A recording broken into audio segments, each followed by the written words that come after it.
Imagine living in a place so cramped that there's no access to sunlight.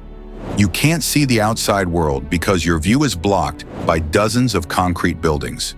The alleys are less than a foot wide, and the buildings are so close that it appears to be a single structure. This was the daily life of the people of Kowloon City, a place where 50,000 people lived in an area as big as 4 football fields. How did these people survive in such a place?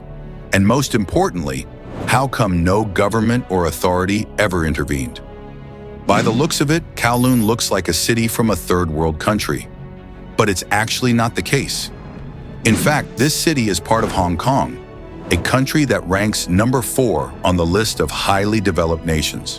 While Hong Kong looked like this, Kowloon City looked like this. For context, this is how the region appears compared to the rest of Hong Kong. Kowloon City had more than 300 buildings jammed into one another. They often reached a height of 10 and 14 stories. That's why the density of Kowloon was 1.2 million residents per square kilometer. For context, if the whole world started living this closely, the entire 8 billion population could be squeezed into an area as big as Alaska. Even Manila, the current densest city in the world, has just 42,000 people per square kilometer. So by convention, Kowloon was a city that broke every law in the book. There were no taxes, no government, no health policy, or even police presence. In the absence of any building code or even an architect, new blocks were rapidly added, and the existing buildings were made taller and taller. Keep in mind that the city was surrounded by a 4-meter-thick granite wall, so there was no option for outward expansion. That's how Kowloon went from looking like this to this, and finally this. Kowloon became known as the City of Darkness. The only break from this claustrophobic enclosure was the rooftops. Having an upper-level flat was considered a luxury. As the population grew, the streets became filled with food vendors, barber shops, small factories, and gambling parlors. The government of Hong Kong interfered very little with the place. This made it a perfect spot for organized crime groups to thrive. Gangs like King Yi, Sun Yian, and 14K took a permanent seat, and ordinary citizens were forced to pay protection money. How can a city be allowed to reach a point like this? Long story short, Kowloon was built as a small military fort during the 20th century under Chinese rule. The Chinese built a defensive wall around the city to protect it from rebels. Fast forward to 1898, China had to transfer Hong Kong to Britain for 99 years under a newly established treaty. Even though Kowloon now became Britain's responsibility, they did little to improve it over the years. This left a power vacuum that was filled by the Holy Church. Missionaries moved in and built churches, schools, and an old-age home. Kowloon was mostly occupied by squatters, and there were hundreds of them. During World War II, Japanese forces invaded Hong Kong and tore down the city walls. They planned to create a new runway for the nearby Kai Tak Airport. However, their rule was cut short by their defeat in the World War. Refugees fleeing from the war poured into Hong Kong looking for protection. Kowloon stood out as a symbol of luck and a better future, but they couldn't have been more wrong. By 1947, around 2,000 squatters had established a home in Kowloon City. The British government was appalled by the living conditions and wanted to demolish the whole place. The Public Works Department demolished all the slum housing. Within a week, however, the occupiers had returned to rebuild their homes. Britain was unable to do anything as China renewed its claim on Kowloon. The eviction program was halted and the police withdrew. The city had persisted. Its residents were ready to transform it from a refugee camp to a proper city. What's hypocritical about the story of Kowloon is that even though both China and Britain fought regularly to maintain their power, none of them wanted to do something for the region. The place was just a tool for political point scoring. As you will learn later, the people had to rely on their own for the most part. But amid all the chaos, politics, and desperation, how did the people of Kowloon actually survive? Before we answer this, if you liked the video so far, kindly take a moment to subscribe to our channel. We bring the latest news in the construction industry with 2 new videos each week. Enough with promotion, let's return to Kowloon City. Kowloon was indeed a hotbed for crime, yet its residents maintained their separate identity. Hundreds of small businesses ranging from textile, meat, street food, and plastic were settled there. These business owners were attracted by the low rents offered by private landlords. Families would have to pay as little as 35 Hong Kong dollars or $4 for rent. Meanwhile, the rest of Hong Kong paid an average rent of 200 to 500 Hong Kong dollars. Goods made in Kowloon were exported throughout Hong Kong, China, and even in some cases, the world. Plastics and textile manufacturing were a specialty, as was food production.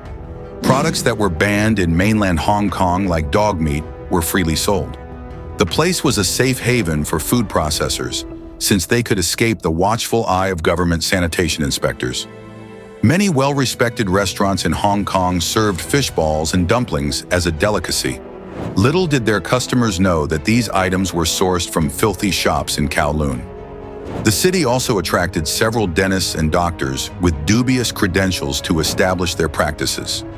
Amongst them were those who graduated from China and found their licenses unrecognized in British Hong Kong.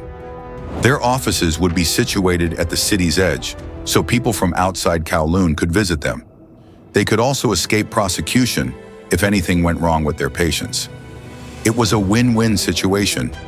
Chinese nationals preferred living in a place that offered protection to its citizens. This wouldn't be the case in a British-led Hong Kong. To the outside world, Kowloon was a black market, a convenient place for securing cheap doctor appointments and rare delicacies like snake and dog meat. Life was harsh, but people of Kowloon were close. Without an inch to spare, it was a daunting task to determine who owned what. As a result, locals would ignore individual privacy, and multiple families would live under the same roof.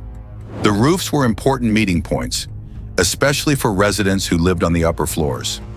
Parents used them to relax, and children would play or do homework after school.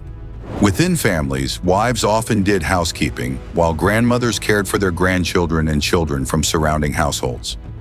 Despite the haphazard changes in the city, the people of Kowloon preserved their traditional approach to life. The city saw the most expansion during the 1960s and 70s, when there was a dramatic rise in construction. The apartment buildings went from being 4 to 5-story units to 10 stories or more. Open spaces like small gardens or animal enclosures started to disappear. Structures were thrown at amazing speed, with little to no uniformity in design or safety prerequisites. All 300 buildings were interconnected to each other through a maze of stairways and corridors. One could travel north to south through the entire city without ever being on the ground floor. Because the high-rises are so close, residents named them lovers, buildings. In fact, the postman would jump from one roof to another roof to deliver mail. From the outside, it might appear logical to blame the growing population for the increasing construction. However, there was a more subtle reason behind it. New buildings in Kowloon were constructed by the so-called developers. The developer was any person with enough money and basic knowledge of engineering to kickstart a project. They would make offers to existing homeowners asking them to trade their homes for bigger and more modern buildings. Sometimes they would group 2 adjacent properties to produce a larger tower. This led them to reap enormous profits on new construction. The extreme proximity of the high-rises blocked sunlight from reaching ground level. The only buildings with sunlight access were the ones in the middle and those on the edge. That's why they were priced higher than the typical windowless flats in the rest of Kowloon. If it wasn't for the Kai Tak airport situated half a mile to the city's south, the 14-story limit would have been exceeded in a short time. Aircrafts would fly directly over the city, creating a dramatic landing each time. Just south of Kowloon City lived a relatively small settlement, the Sai Tao Tsuen. It only had a few hundred people with typical 2-story village houses. The airport's proximity to 2 densely populated areas was one of the reasons why the airport had to be shut down in 1998. Being an outlaw, reaching out to the government was a dead end. People had to resort to extreme measures to fulfill their utility needs. Only 8 municipality pipes would supply water to the entire city, and there was no official electric connection. Apart from the few pipes, people dug wells and sold the water for profit. People living on the upper floors had to carry water by hand. Propane gas canisters were used as fuel to cook or heat water. Being a thriving business hub, the need for electricity was irreplaceable, especially since the city was always submerged in darkness 24/7. Locals were heavily reliant on kerosene lights and stoves. Any additional demand was met by illegal connections from nearby civilizations. In 1950, a fire broke out and destroyed over 2,500 huts, home to nearly 17,000 people. The wooden squatters and their closeness served as a catalyst for the fire. Given the scale of destruction, many structures had to be rebuilt from scratch. It was even speculated that the fire was intentionally set by the government to get rid of Kowloon. After all, the government's contempt towards the city was quite visible. They wanted to demolish the place from day one. On January 14, 1987, it was announced that Kowloon City would be cleared and turned into a park. 400 police officials completely surrounded the streets around Kowloon. They had a single mission: to contact and survey every single resident. Not everyone was happy with this decision. Kowloon might have been terrible, yet for many it was still a home.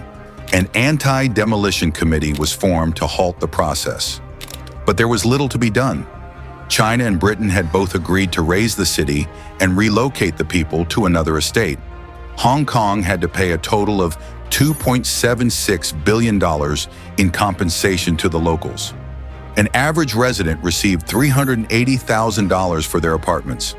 Once empty, the meticulous process of demolition started. Controlled explosions were used to destroy hundreds of lanky buildings inside the city. You would be surprised to know that some scenes from Jackie Chan's movie, Crime Story, were filmed during the demolition process.